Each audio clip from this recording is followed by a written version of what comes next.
नमस्कार दोस्तों, आज हम इतिहास विषय के लिए बिहार में टीजीटी पीजीटी का जो एग्ज़ाम होने वाला है इसके बारे में विस्तृत रणनीति और कैसे पढ़ें और कौन सी बुक पढ़ें इसके बारे में विस्तृत चर्चा करेंगे।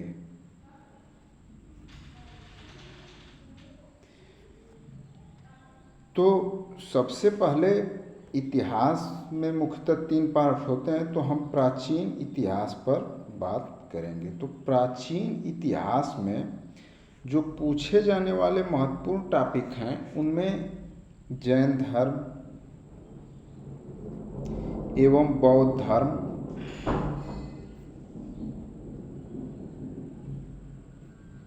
ये बहुत ही महत्वपूर्ण टॉपिक है। ये हर एग्ज़ाम में पूछे जाते हैं, चाहे किसी स्टेट का टीजीटी पीजीटी हो या यूजीसी नेट जीआरएफ का एग्ज़ाम हो या असिस्टेंट प्रोफेसर का एग्ज़ाम हो, ये हर जगह पूछे जाते हैं।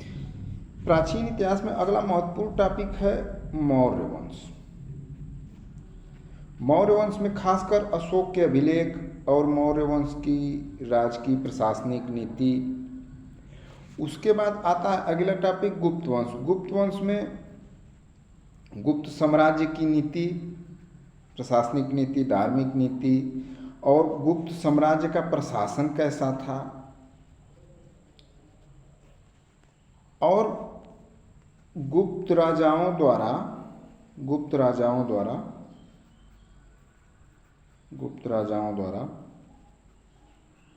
जारी किए गए सिक्के।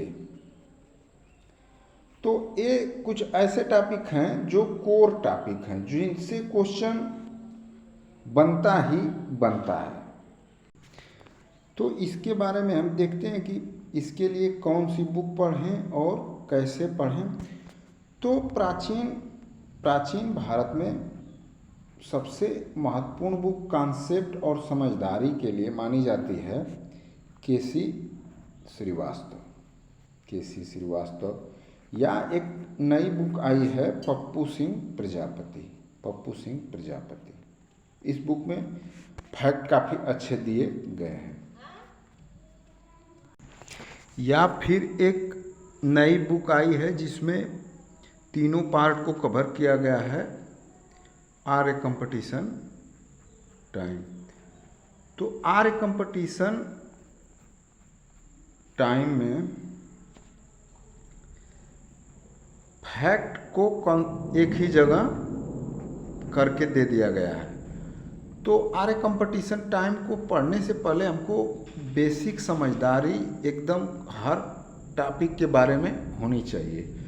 तो इससे पहले हमको केसी श्रीवास्तव या पप्पू सिंह प्रजापति पढ़ते हैं तो एक विस्तृत समझ, और पप्पू सिंह प्रजापति अगर पढ़ते हैं तो इसमें फैक्ट भी दिया गया है और कॉन्सेप्ट भी अच्छी तरीके से दिया गया है।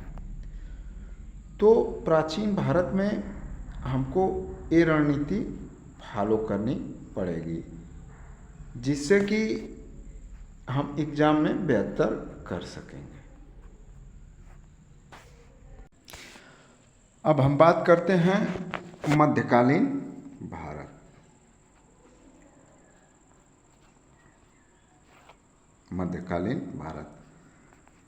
तो मध्यकालीन भारत में पूछे जाने वाला सबसे महत्वपूर्ण टॉपिक है। मध्यकालीन भारत को हम 2 पार्ट में बांट के देखते हैं। एक दिल्ली सल्तनत,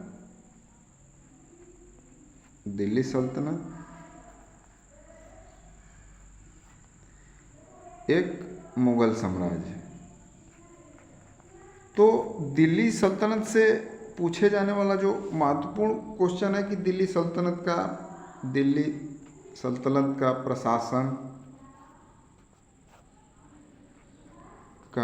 प्रशासन, उनकी स्थापत्य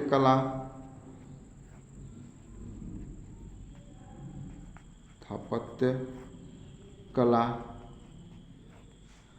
उनकी विदेश नीति,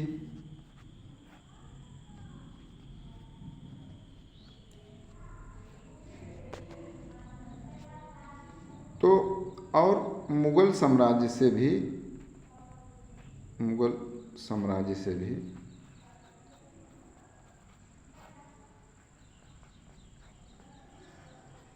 यही क्वेश्चन पूछे जाते हैं कि उनकी विदेश नीति कैसी थी, उनकी स्थापत्य कला कैसा था, और उनकी चित्रकला से भी क्वेश्चन पूछे जाते हैं।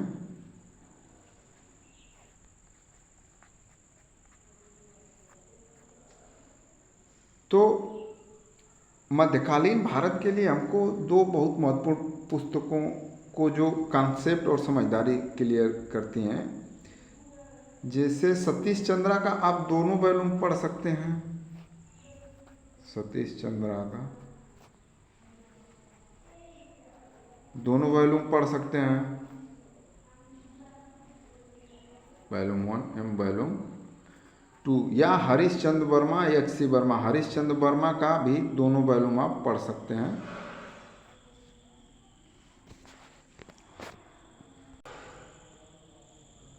और इसके साथ एक बुक आती है सौरभ चौबे की, उसको भी फैक्ट के बेसिक पर पढ़ सकते हैं, या फिर आर्य कंपटीशन टाइम।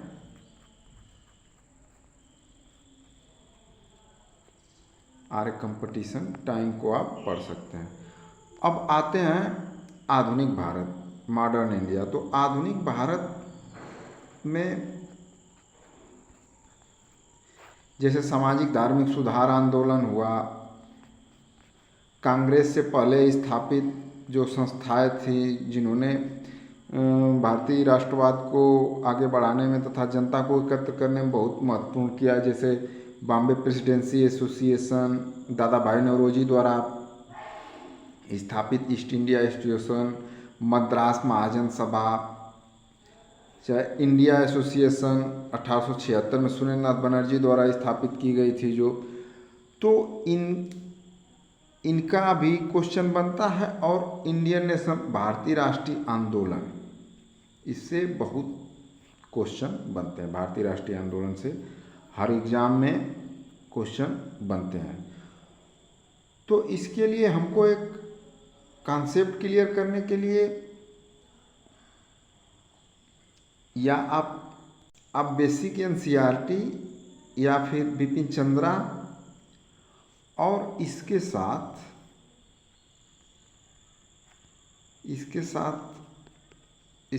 आप स्पेक्ट्रम या फिर एक परीक्षा वाणी की बुक आती है, उसको आप पढ़ सकते हैं। तो अगर आप इतना कर लेते हैं तो कोई चांस नहीं बचता है कि आप